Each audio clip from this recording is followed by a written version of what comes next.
Hepinizin bilişiniz ýaly Azat Isakov ýani Kepkan pasporty köne pasport bolanlygy üçin we Russiýa Federasiýasynda onuň VNJ ýani oturma ikameti bolmanlygy sebäpli iň soňunda Azat Isakov Russiýa Federasiýasy migrasiýa gollugynyň hünärmenleri tarapyndan bolýan ýere keskitlenmek bilen Russiýa Federasiýasynyň ýani migrasiýa kanunlaryny bozanlığı için tutulup onu yani deportasyon sentre alıp gittiler ve şu yerde tutuluyor ve onu deport etmek istiyorlar. Azat Isakov'un bu ýagdaýy bilen baglanşykly hiçbir siyasi ızarlama yani onun haklarynyň, hukuklarynyň gysylmagy ya da şuna meňzeş günä ýön kelýän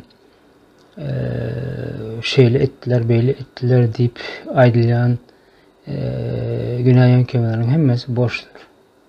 Diňe migrasiýa kanunlaryny bozanlygy üçin we bu ýagdaýyň köpden bäri köp adamlar tarapyndan bilinýänligi bellidir tagam. Şoň netijesinde Azat Isakov migrasiýa gollugynyň hünärmenleri tarapyndan tutulýar we Russiýa Federasiýasynyň deportasiýon merkezinde şu an saklanýar. Onu deport etmek isleýärler. Yani onun tutulmagynyň diňe we ýeketek sebäbi onun pasportunyň VNJ ýani ikamet oturumynyň bolmanlygy we şunun bilen birlikde şol kanunlary naruşat edenligi ýani bozanlygy. Ondan başka sebäbi ýok. Ýöne Azat doganymyzyň, inimizin bu ýolda düşmesiniň asıl sebäbi sebäpkerleri ona täze türkmen biometrik pasport täze türkmen pasportu ýani biometrik pasportu bermän Türkmenistanyň şu hereket etýän yeterli bolmadyk we öz hakyny hukukyny jogapkerligini bilmedik.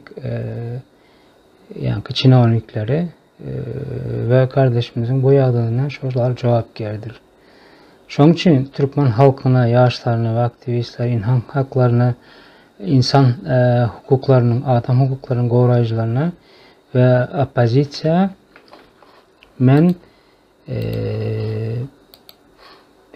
öz göreşlerini yani inimizi goramak ve onu goldamak için doğal derecede ve bar gücüyle devam etmeni isteyen ve hemmeniz hiçbir başka grup ve şahıslara günah yönkemezden, onlara günahkarlık etmezden ya başka bir sebep gözlemezden birlikte ve birlikte görüşüp azat inimizi koramaya çağırıyorum. Почем опиум для народа?